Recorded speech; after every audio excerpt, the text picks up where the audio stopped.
look at passive income because I have 18 hours a day I work. When all 18 of those hours are done and my workload...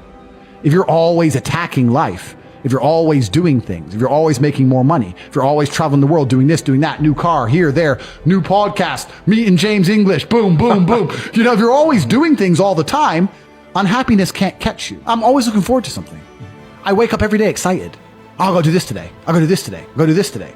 And I very much live my life in a frame of, no, I have to do this. It's very much a, I get to do this. There's another thing that a lot of people make a mistake with when I talk to them, like, I have to go to work today. Change your language.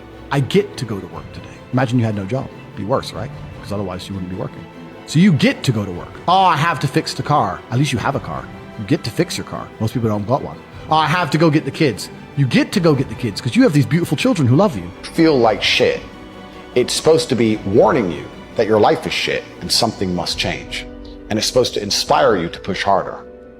I know people who are depressed, but it inspires them to push further. They're like, I don't want this life. Fuck this. I'm getting rich. And there's also other people who are depressed who sit there and go, I'm depressed. I don't know why.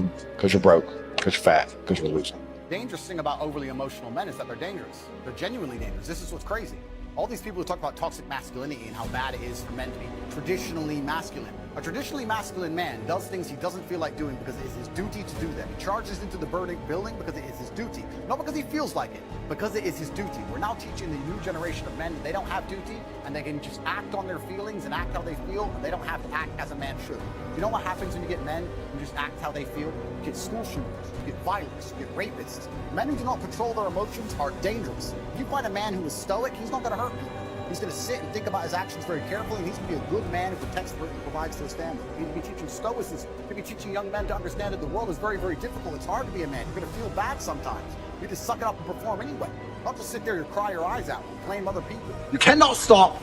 You cannot give up. Most of you are happy to be losers part-time. You want to escape. You don't want to be a loser anymore. But then that new video game comes out. I'll just play the video game. I'll just be a loser for 2 more weeks. Then I'll get back to trying to escape the matrix. It doesn't work that way. Because you jump in and out of complacency from I'm happy to be a loser and do loser things to I can't be a loser anymore. And when you jump in and out, you never get momentum. You cannot quit. You cannot give up. You need that momentum to break free. When a rocket is flying out towards the moon to escape the atmosphere, it doesn't fucking pause halfway up the sky, does it? No, it keeps going.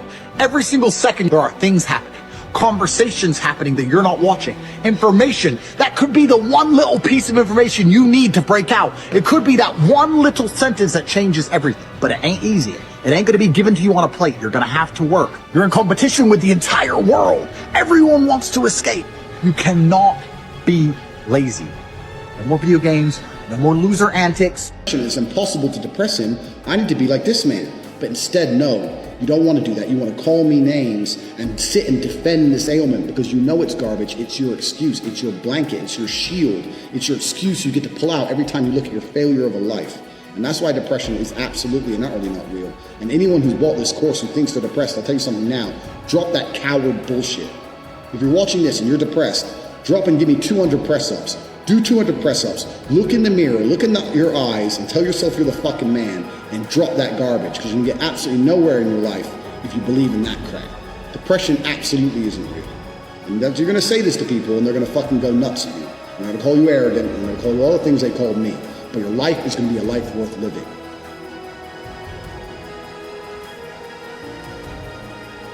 Hanging with your boys is the #1 most interesting activity that's ever going to exist on. And you're not lucky. He doesn't like you. Your life is never going to be worse if you walk through the world believing you are the fucking man. Even before I was world champion, I knew I was going to be the man, and I was happy to say that to anybody. When people called me arrogant, stupid, and deluded, I just sit there and look at them and say, yeah, fuck you. I'm going to be the man. People will constantly tell you to not talk in a way which is full of conviction. You wake up and look in the mirror and go, I am the man. There's no one on this planet who can do shit I couldn't do if I put my mind to it. When you go through life believing you really, really are the man, there are very few downsides. I had nothing when I fought. I had nothing. And I wanted the life I now have. Now I wake up in one of my 3 mansions with one of my 7 supercars and one of my 15 women. What kind of man are you? That's a decision you need to make. The only thing you can control in your life is what you think in your mind. So if you're going to sit there and go, I'm sad, you can change that. Why you would allow your mind to take power from you? Why would you let your own mind convince you you're not a lucky person, or I'm not confident. Why would you let your own mind sabotage you? Why wouldn't you reprogram your own mind to be on your team? Motivation is not a real thing. You're never going to be permanently motivated to do things that you don't want to do. So then, Andrew, how do I do it? Like, how do I do it? People who train every day don't want to train every day. They are not motivated to train every day. They are something else. Motivation is the wrong word. They are not motivated. They are disciplined. Andrew, Andrew, are there ever days where you don't feel like working out or you don't feel like doing work? Every fucking day, I don't feel like doing things that I still do. It's called discipline. It's called being a man. Motivation in and of itself is a scam. I don't believe in motivation. I believe in discipline. I am not motivated to do the things I'm supposed to do every day. I don't wake up full of like joy. I have to go to the gym, or that I have to work, or that I deal with crap. I don't feel motivated to do them. I'm disciplined. I do them regardless of how I feel. Whether I'm in the mood to do it or I'm not in the mood to do it, it gets done. That's discipline. Discipline's a real thing. Motivation is fleeting. Yeah. You're never going to be permanently motivated. Speed is extremely important. Speed defies gravity. How does a plane fly through the air and defy gravity? Speed. It's moving too fast to fall. If you're always attacking life, if you're always doing things, if you're always making more money, if you're always traveling the world, doing this, doing that, new car, here, there, new podcast, meeting James English, boom, boom, boom. You know, if you're always doing things all the time, unhappiness can't catch you. I'm always looking forward to something. I wake up every day excited.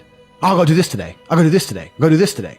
And I very much live my life in a frame of, not I have to do this. It's very much a I get to do this.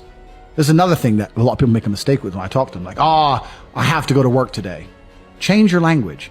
I get to go to work today. Imagine you had no job. It'd be worse, right? Because otherwise you wouldn't be working. So you get to go to work. I have to fix the car. At least you have a car. You get to fix your car. Most people don't got one. I have to go get the kids. You get to go get the kids because you have these beautiful children who love you. You don't respect something, you can't value anything. You don't value anything, you can't be happy. It's kind of like if you're in a car traveling at 100 miles an hour, it doesn't feel fast, right? But when you're accelerating to 100, it feels fast. That's how life works. It's not about being in a particular place. It's about getting there. That's the only part that's fun. So if you're born with it, then I think life can be kind of sad. And I'm not happy now that I have money. I'm happy that I've worked really, really hard, like you said, and achieved goals, whatever, whether they're kickboxing or financial or whatever. That's all life's about. How long do I think I'll live? I don't know. But I'll tell you one thing. I enjoy every single day I'm alive because a bad day is coming. For all of us, right? For all of us in our future, there's 100% probability that either we're going to die or someone we love is going to die. So a bad day is coming. You will have a reason to be upset soon enough. That's a fact. Why are you doing it in advance? Like nothing's wrong today. Oh, well, you have a flat tire. Boo-hoo. Only one of three reasons that anyone on this planet would ever be poor. You're either lazy, you're arrogant, or you're stupid. Now, we'll start with lazy. Most of you are lazy. In fact, I'd say basically all of you are lazy. You don't understand what work is. You don't understand what work ethic is. You don't understand the ethos of conquer Earth. You don't have fire blood. You don't wake up to go piss at 3:32 a.m. and go, I'm not going back to sleep because I want to make some fucking money. So you're all lazy. You're all arrogant. Because when I sit here as the richest person who's ever fucking wasted his time talking to your fucking dumbass and tells you what to do, you don't fucking listen to me. Oh, well, Tate, you know, maybe he's wrong about, you're broke. How can I be wrong? When you're in the poor category and I'm in the rich category, I obviously know something you fucking don't, you arrogant dickhead. And the third and least common category is stupid. Most of you are not too stupid to become rich. I could show you how to do it. All you have to stop doing is being arrogant and lazy.